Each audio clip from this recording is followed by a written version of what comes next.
प्रार्थना करें आराधना करें, वो अच्छा है कितना भला है। ओहो प्रार्थना करें आराधना करें, वो अच्छा है कितना भला है। छुटकारा पाए हमेशा हमेशा, छुटकारा पाए हमेशा, छुटकारा पाए हमेशा हमेशा, छुटकारा। प्रार्थना करें, प्रार्थना करें आराधना करें, वो अच्छा है कितना भला है। ओहो प्रार्थना करें आराधना करें, वो अच्छा है कितना भला है। छुटकारा पाए हमेशा हमेशा, छुटकारा पाए हमेशा। सभी लोग बोले छुटकारा पाए हमेशा हमेशा, छुटकारा पाए हम। आइए तालियां बजाएं मिलकर।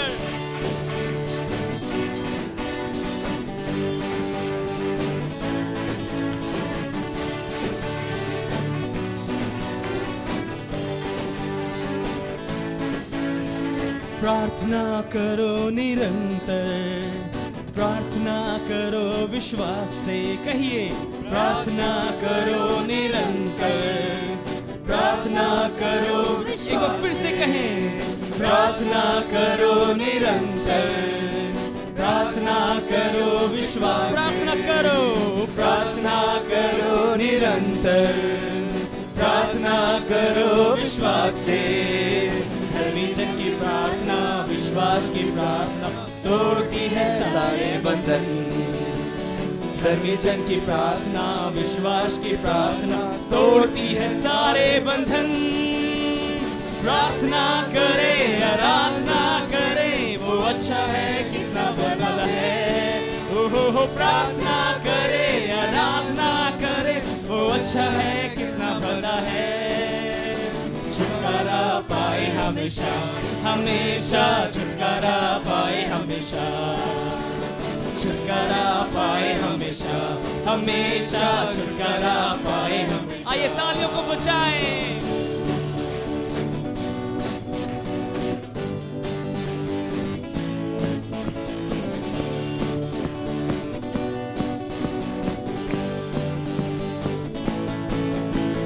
आराधना में है छुटकारा, आराधना में है चंगाई, आराधना में है छुटकारा, आराधना में है सभी बोले आराधना। आराधना में है छुटकारा, आराधना में है चंगा। आराधना में है छुटकारा, आराधना में है चंगाई। शरीर प्राण आत्मा में शांति आनंद देता है, जान से प्यारा प्रभु। शरीर प्राण आत्मा में शांति आनंद देता है, जान से प्यारा प्रभु। प्रार्थना करे आराधना करे, वो अच्छा है कितना भला है। ओहो प्रार्थना करे आराधना करे, वो अच्छा है कितना भला है। प्रार्थना करे आराधना करे, वो अच्छा है कितना भला है। ओहो प्रार्थना करे आराधना करे, वो अच्छा है कितना भला है। छुटकारा पाए हमेशा हमेशा, छुटकारा पाए हमेशा। छुटकारा छुटकारा पाए हमेशा हमेशा, छुटकारा पाए हमेशा। छुटकारा पाए हमेशा हमेशा, छुटकारा पाए। सभी बोले छुटकारा यीशु के नाम से। हमेशा छुटकारा पाए, यीशु मसीह के नाम से छुटकारा। छुटकारा पाए हमेशा हमेशा, छुटकारा पाए हमेशा। धन्यवाद परमेश्वर का कि एक बार फिर से उसने मौका दिया है हमें कि हम इकट्ठे हों। और ख़ासकर मैं धन्यवादित हूँ सिस्टर का और पास्टर डैनियल का, जो कि मुझे मौका देते हैं कि परमेश्वर के वचन को मैं आप लोगों के साथ शेयर करूं। आज का जो वचन है, इसका जो एक विषय है वो है अधिकार का। हम में से मुझे लग रहा है सब लोग जानते हैं कि मैक्सिमम लोगों को अधिकार कहाँ से मिलता है। अगर आज अपनी फैमिली को आप लीड कर रहे हैं, आपके पास एक कोई भी घर है, मकान है, उसका अधिकार आपको कहाँ से मिला होगा? आपके पिता से। आपके पिता को कहाँ से मिला? उनके पिता से। उनको कहाँ से मिला? उनके पिता से। तो जो अधिकार है वो हमें ज़्यादातर जो होता है, जो हमारे बायोलॉजिकल फादर होते हैं उन्हीं से मिलता है। वही क्या करते हैं कि जो उनके पास में होता है वो हमें क्या करते हैं? देकर जाते हैं, वो हमारे नाम पर वो लिखवा कर जाते हैं। तो हम आज वचन में से देखते हैं कि जो परमेश्वर हमें अधिकार देना चाहता है, जो हमारा पिता हमारे लिए अधिकारों को रखा हुआ है, उस अधिकार को हमें कैसे इस्तेमाल करना है, कैसे लेना है, कैसे उसको पकड़ के रखना है। तो आज हम बाइबल में से सिर्फ 2 वचन में से देखेंगे उस अधिकार के बारे में। और पहले हम देखते हैं कि कई बार होता है हम लोग अपनी छोटी छोटी गलतियों की वजह से अपने क्या करते हैं? अधिकार को हम लोग खो देते हैं। वो हमें पता भी नहीं होता, जाने अनजाने में बहुत सारी ऐसी चीज़ें होती हैं जो हमसे हो जाती हैं, जिससे हम उस अधिकार को खो देते हैं। आइए हम वचन में चलते हैं और हम वचन देखेंगे उत्पत्ति में 25वां अध्याय और उसका 27 वचन से लेकर 34 वचन तक। इस वचन को हमने बहुत बार पढ़ा है, बहुत बार इसको हमने सुना होगा। और जो भी अधिकार हमें मिले हुए हैं वो हमें हमारे पिता से मिलते हैं। तो बाइबल हमें क्या बताती है? ये उत्पत्ति की पुस्तक जो है ये शुरुआत के समय की पुस्तक है, जब इस संसार को परमेश्वर ने बनाया। उसके बाद में जो भी संसार में घटनाएं घटी वो सारी इसके अंदर रिकॉर्डेड है। तो हम देखते हैं इसके अंदर कि एक पिता है जिसका नाम इसहाक है। वो अपने पुत्र को, जो उसका बड़ा बेटा था जिसका नाम कि एसाव था, उसको एक पहलौठेपन का वो अधिकार देना चाहता था, क्योंकि इसमें लिखा हुआ है कि इसहाक जो था वो एसाव को बहुत प्रेम करता था, क्योंकि एसाव जो था वो बहुत चतुर और बलशाली था। उसके अंदर जो था, उसकी भुजाओं में बहुत बल था, वो बहुत शार्प माइंडेड था। और वो क्या करता था कि जंगल में जाता था, शिकार करता था, और जो वहाँ से वो जानवर को लेके आता था मार के, वो अपने पिता को खिलाता था, जिससे उसका पिता जो था उससे बहुत प्रसन्न रहता था। और वो पिता चाहता था कि ये जो पहलौठेपन का अधिकार है, जो कि इसहाक के पास में अधिकार है, जो अब्राहम से उसको मिला था, वो चाहता था कि वो अधिकार जो है किसको दिया जाए? एसाव को दिया जाए। परंतु बाइबल के अंदर अगर हम देखते हैं इस वचन के अंदर, तो इसमें क्या लिखा हुआ है कि एक दिन याकूब भोजन के लिए कुछ दाल पका रहा था।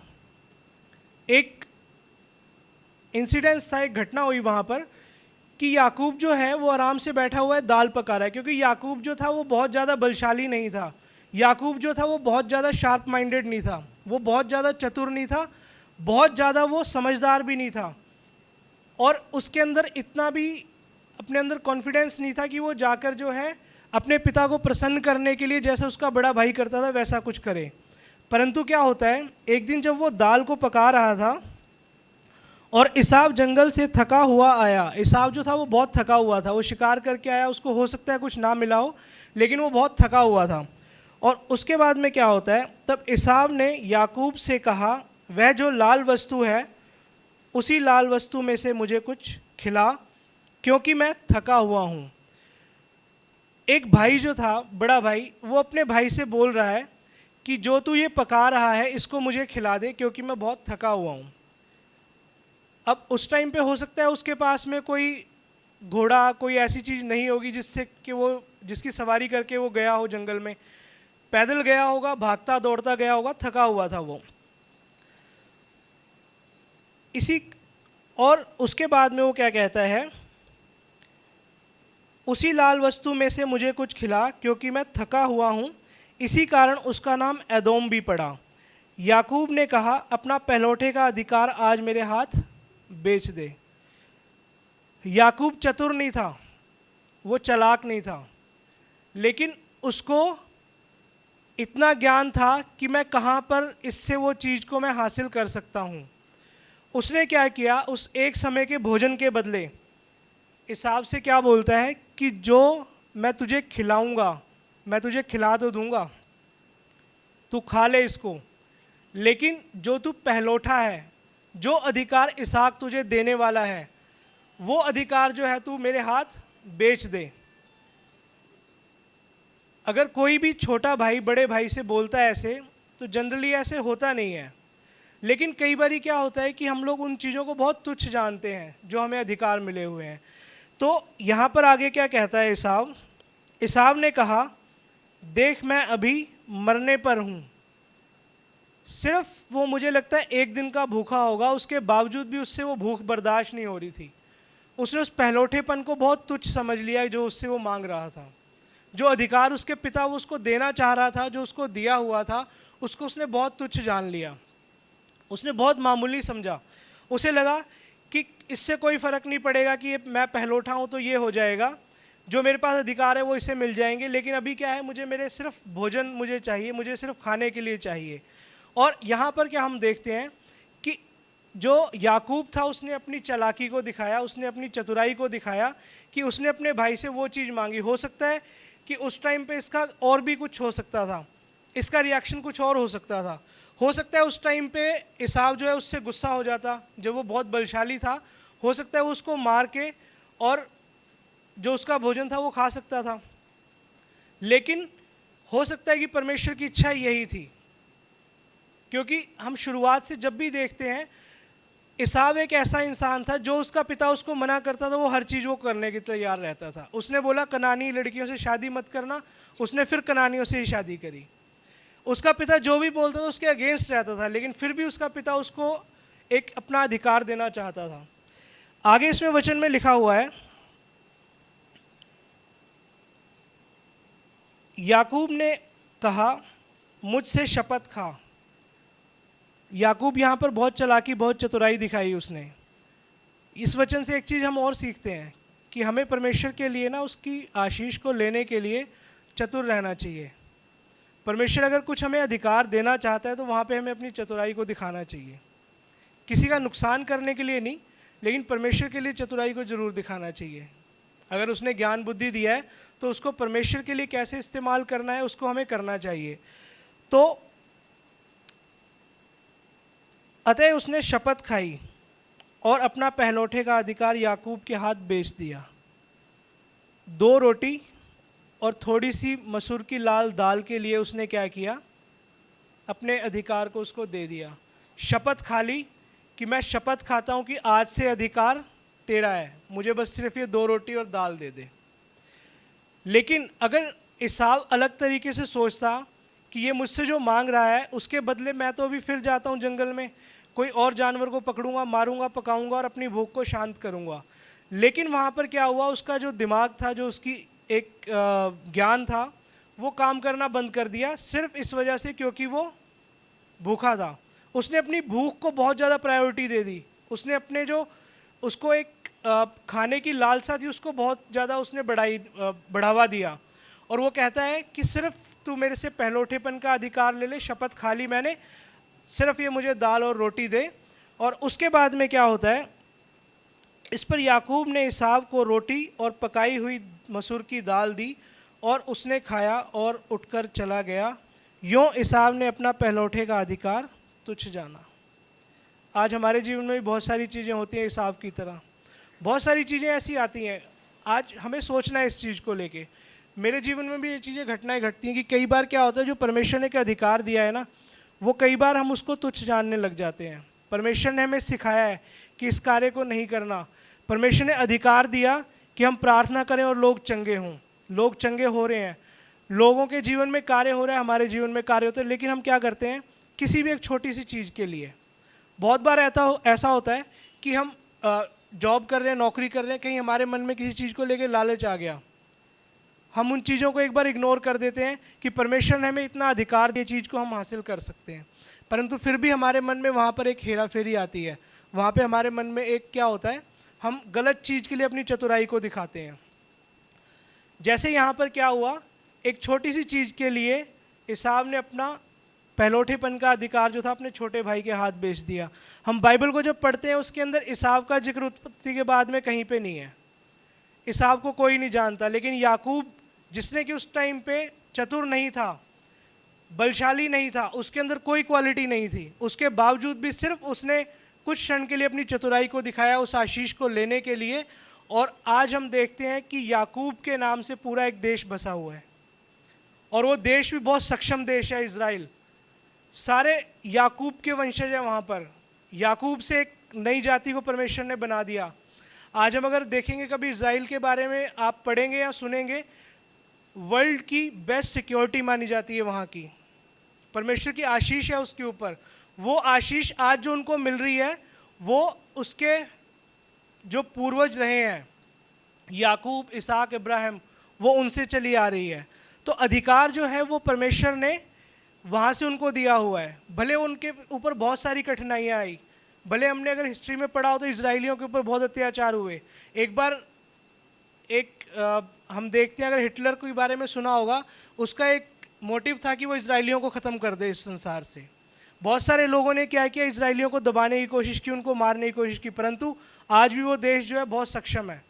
आज भी वो देश ऐसा है जिससे बहुत सारे लोग कांपते हैं, डरते हैं उससे। अधिकार कहाँ से मिला उनको? याकूब से चला आया वो अधिकार। जो उस टाइम उसने चतुराई को दिखाया था, आज वही चतुराई जो है उन इजराइल के काम आ रही है, क्योंकि उसने वो अधिकार को अपने भाई से क्या किया, छीन लिया। हमने एक पुत्र के बारे में देखा जिसने एक छोटे से खाने के लिए जो है उस अपने अधिकार को बेच दिया।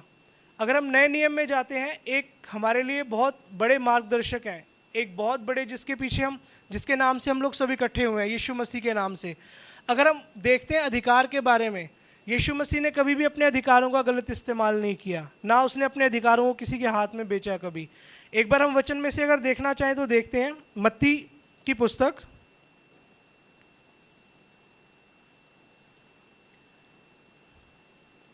और उसका 4 अध्याय 1 से हम देखेंगे।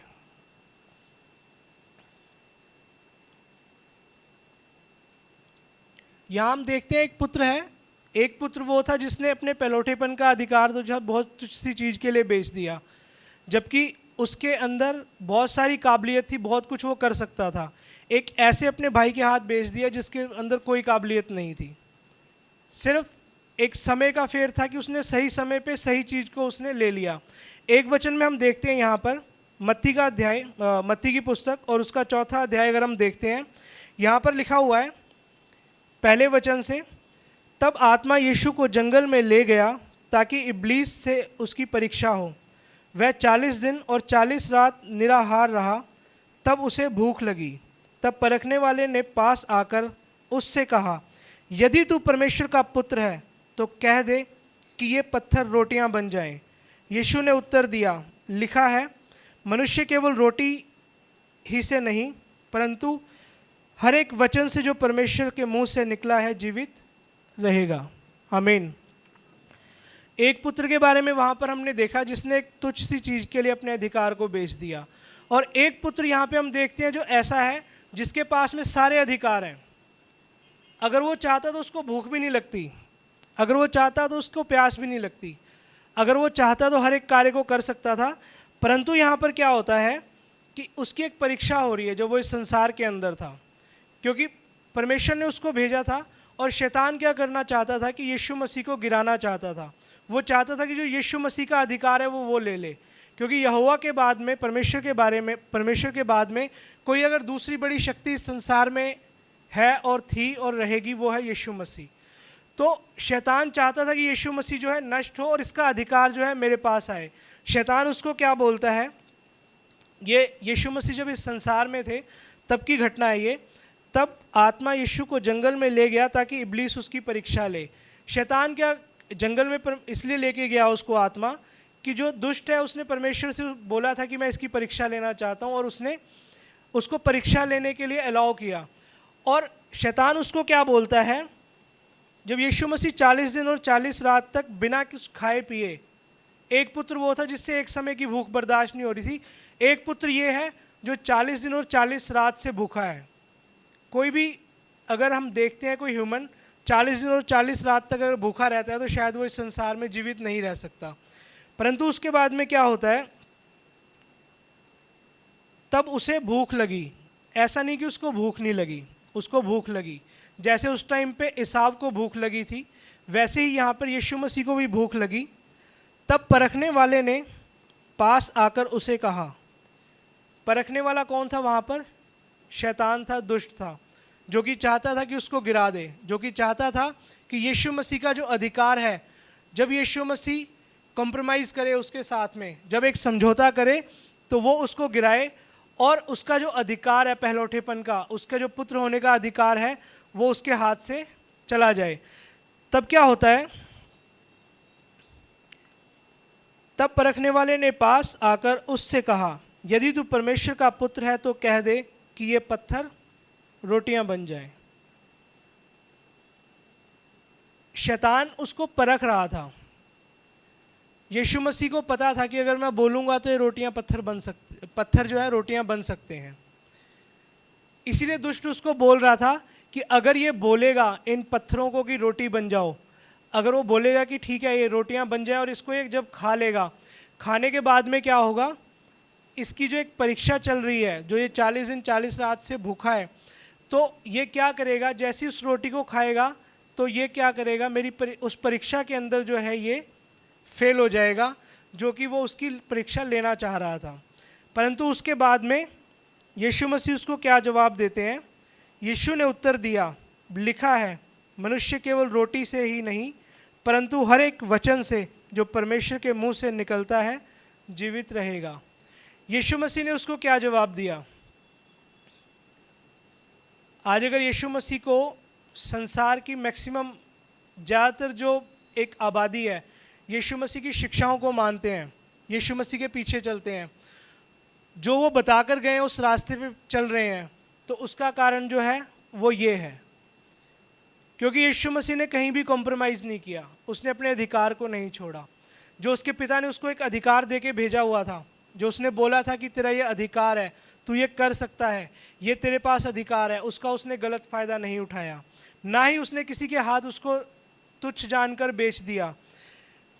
यीशु मसीह उसको जवाब देते हैं कि वचन में लिखा हुआ है कि मनुष्य केवल रोटी से ही जीवित नहीं रह सकता। 40 दिन का भूखा इंसान, जिसको भूख लगी हुई है, जो महसूस कर रहा है कि मेरे अंदर भूख है, मेरे को कुछ खाना चाहिए, वो ये उत्तर दे रहा है। वो उसको क्या बोल रहा है कि मनुष्य केवल रोटी से नहीं जीवित रहता है। मनुष्य को जीवित रहने के लिए क्या है?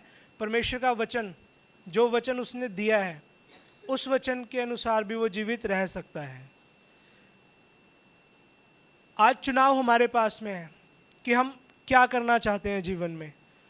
क्या हम इसाव की तरह अपनी छोटी छोटी चीज़ों के पीछे भागकर उस अधिकार को खोना चाह रहे हैं जो हमें परमेश्वर ने दिया है, हमारे पिता ने दिया है, या हम उस अधिकार को पकड़े रखना चाहते हैं कि परमेश्वर परिस्थिति कुछ भी रहे, मैं भूखा हूँ तो भी उस अधिकार को नहीं खोऊंगा, मैं प्यासा हूँ तो भी उस अधिकार को पकड़ के रहूँगा जो मेरे पिता ने मेरे को दिया है। मेरे जीवन में परिस्थिति कुछ भी है, आज अगर मेरी जेब खाली है, मेरे पास पैसे नहीं है, लेकिन फिर भी मैं उस परीक्षा में पढ़ूंगा नहीं। जो आप कभी देखिएगा, आपके साथ कभी परिस्थिति होती है जब आपकी जेब में पैसा नहीं होता। हमने बहुत इस परिस्थिति को अपने जीवन में महसूस किया है। तो शैतान बहुत उल जुलूल चीज़ें लेके आता है दिमाग में। वो क्या बोलेगा? बस में चढ़ो, जेब काटो, पैसे मिलेंगे, तंगी दूर होगी आपकी। वो बोलेगा कि यहाँ कुछ सामान, आप निकल रहे हो, आ रहे हो, जा रहे हो, आपको कुछ सामान पड़ा हुआ दिखेगा। महसूस किया है हमने अपने जीवन में ये चीज़। जब जेब में पैसा नहीं होता, जब एक परीक्षा चल रही होती है, उस टाइम पे शैतान बोलता है कि उठा ले इसको, 200 रुपये का बिकेगा, एक दिन का काम तो चल जाएगा इसमें। हमेशा हम सबके साथ होता है ये। मुझे लग रहा है जो परमेश्वर में है और जो नहीं है उनके साथ भी परमेश्वर हमेशा रहता है। उनको भी एक बार तो नॉक करता है कि नहीं रुक जाओ, परंतु होता क्या है कि वो एक बार नॉक करेगा और जो दुष्ट है ना, वो बार बार नॉक करता रहता है, वो खटखटाता रहेगा, वो पास आएगा, दे दे अधिकार को, बेच दे, कर ले हेरा फेरी, उठा ले सामान, या फिर और भी बहुत सारी चीज़ों के लिए। बहुत सारे लोगों को क्या होता है कि अधिकार मिला हुआ है, उसके साथ साथ पैरेलली कुछ चीज़ें ऐसी चल रही होती हैं जीवन में जिसकी वजह से वो अधिकार जो है धीरे धीरे धीरे धीरे धीरे धीरे धीरे धीरे ख़त्म हो जाता है। हम बात कर रहे हैं कि कई बार क्या होता है, हम अपने जीवन में ना छोटी चीज़ों को अधिकार दे देते हैं। हमने बोला कि हम परमेश्वर के साथ तो चल रहे हैं, इतना दिल है हमारा, इतना होगा शायद, है ना, पता नहीं मेरे को, इसमें से अगर इतना सा हिस्सा किसी और चीज़ को दे दिया हमने कि ठीक है चलता है ये, तो इतना तो वो जो चलता है ना, उसके बाद में वो चलता चलता चलता चलता चलता पूरे हमारे उस हृदय के ऊपर जहाँ पे हमने परमेश्वर को स्थान दिया था उसके ऊपर वो अधिकार जमा लेगा अपना। और उस अधिकार की वजह से उसके बाद क्या होगा कि जो हमारे अंदर की एक अच्छी चीज़ें हैं, पॉजिटिव चीज़ें हैं, उनको हम फिर क्या करेंगे, जब आप देखना जिस चीज़ की मेजॉरिटी ज़्यादा होती है हमेशा वो चीज़ क्या होती है, आगे रहती है।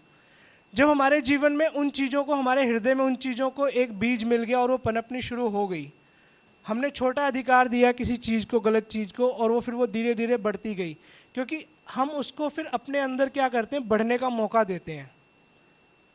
हमने उसको बोला कि और बढ़ो, हमें मज़ा आने लगता है उन सारी चीज़ों के अंदर, और फिर वो बढ़ना शुरू होती हैं। और उसके बाद क्या होता है, जो परमेश्वर का एक आत्मा हमें उसने दिया था, जो उसने हमें एक अधिकार दिया था कि तू प्रार्थना करेगा तो लोग चंगे होंगे, तेरी दुआओं को मैं सुनूंगा, तू मुझसे सीधी बातचीत कर सकता है, जब तू घुटने टेकेगा और मेरी ओर हाथ उठाएगा तो मैं तेरे पास खड़ा हूँगा, तेरे सामने खड़ा हूँगा, और मैं तेरी हर एक बात के बाद में आमीन बोलूँगा। वो अधिकार हमारे जीवन से चला जाता है और हम फिर क्या करते हैं, उन सारी चीज़ों के पीछे पड़ जाते हैं। अगर किसी भी चीज़ की, अगर हमें एक छोटा सा बीज अगर गलत हमारे मन में बो गया तो वो बढ़ते बढ़ते बढ़ते पेड़ बनता है और वो फिर हमारे पूरे हृदय के ऊपर, हमारे जीवन के ऊपर अधिकार करके बैठता है। तो भाई और बहनों, चुनाव हमारा है कि हम किस चीज़ को अधिकार देना चाहते हैं अपने जीवन में। हम अपने पिता के उस अधिकार को अपने जीवन में संभाल कर रखना चाहते हैं, या उस तुच्छ सी चीज़ के लिए जो बहुत छोटी सी चीज़ है, जो अगर हम उससे मांगेंगे तो वो हमें यूं ही दे देगा। उसने बोला है कि तू मेरे धर्म और राज्य की खोज कर तो संसार की वस्तुएं मैं तुझे यूं ही दे दूंगा। बहुत बार क्या होता है कि हम छोटी सी चीज़ों को लेके और अपने अधिकार को खोना शुरू कर देते हैं। चुनाव हमारे पास है, परमेश्वर ने ज्ञान बुद्धि दिया है, जब वो अपना आत्मा हमारे अंदर डालता है तो उसके साथ वो ज्ञान बुद्धि भी देता है, सही और गलत भी सिखाता है। चुनाव हमें करना है कि क्या हमारे जीवन के लिए सही है और क्या गलत है। क्या हम चाहते हैं कि उस अधिकार को पकड़ के रखें, या हम ये चाहते हैं कि उस अधिकार को छोटी सी चीज़ों के लिए छोड़ दें। तो मैं आप सबको यही बताना चाहूँगा, मैं अपने जीवन में भी और आपके जीवन में भी चाहूँगा कि परमेश्वर के उस अधिकार को आप पकड़ के रखें। कभी भी दुष्ट को मौका ना दें, कभी भी किसी ऐसे व्यक्ति को मौका न दें, ऐसी चीज़ को मौका न दें जो तुम्हारे से वो अधिकार को छीन ले। क्योंकि अधिकार को मिलना बहुत मुश्किल काम होता है। अगर पिता आपको कुछ दे के गया है, आपकी छोटी सी एक गलती की वजह से, आपके जीवन की एक छोटी सी ज़रूरत की वजह से अगर वो अधिकार आपसे चला गया, तो आप यकीन मानियो बहुत मुश्किल होता है उस अधिकार को दोबारा जीवन में प्राप्त करना। आपको जितना समय उस अधिकार को पहले प्राप्त करने में लगा था, उससे कई बार दुगना समय लग जाता है उस अधिकार को दोबारा हासिल करने के लिए। तो भाइयों बहनों, आप परमेश्वर की संगति में रहें और उस अधिकार को समझें। धन्यवाद आप सबका। जय मसीह की। यदि आप अपना दान और दशमांश देना चाहते हैं तो आप जीएनसी मेन अकाउंट में आप भेज सकते हैं। उसकी डिटेल आपकी स्क्रीन पर दिखाई जा रही है और उनका स्क्रीनशॉट दिए गए नंबर पर भेज सकते हैं। परमेश्वर आप सबको आशीष दे। आइए हम एक साथ मिलकर प्रार्थना करते हैं। परमेश्वर, हम आपको धन्यवाद देते हैं आज के दिन के लिए। परमेश्वर, आज दिन में आपने हमें ये सर्विस के लिए, प्रभु, हमें इसको देखने पाए, इसके लिए मौका दिया, हम धन्यवाद देते हैं। और आज इस पूरे सभा में हमने जो वचन को सुना है, वो वचन के द्वारा, जैसे प्रभु जितने लोगों ने वचन को सुना, वो वचन के द्वारा वो लोग आशीष पाएँ और हम सभी के जीवन में आप काम कीजिए। और हम प्रार्थना करते हैं कि जो लोग इस समय बीमारी में हैं, तकलीफ़ में हैं, यीशु मसीह के नाम से उनके जीवन में आपकी चंगाई आने पाए, क्योंकि आपका नाम यहोवा यीरे है जो हमेशा हमें चंगाई देता है। परमेश्वर, हम प्रार्थना करते हैं कि आपकी चंगाई के द्वारा वो लोग आपकी महिमा करने पाएँ। हम प्रार्थना करते हैं परमेश्वर, जिनके घरों में किसी भी चीज़ की कमी है तो वो यीशु मसीह के नाम से पूरी होने पाए। हम परमेश्वर सभी के लिए आपके आशीष को बोलते हैं। परमेश्वर, धन्यवाद करते हैं आज इस पूरे सभा के लिए कि आपने हमें संभाला और आज के पूरे दिन में आपने हमें संभाला। धन्यवाद देते हैं हर एक बातों के लिए प्रभु हम प्रार्थना करते हैं जब हम प्रभु दोबारा से मिलें तो प्रभु आपके अनुग्रह और आशीष में बढ़ते चले जाएं। धन्यवाद के साथ सारा आदर महिमा आपके नाम को देते हैं। यीशु मसीह के नाम से प्रार्थना मांगते हैं, आमीन।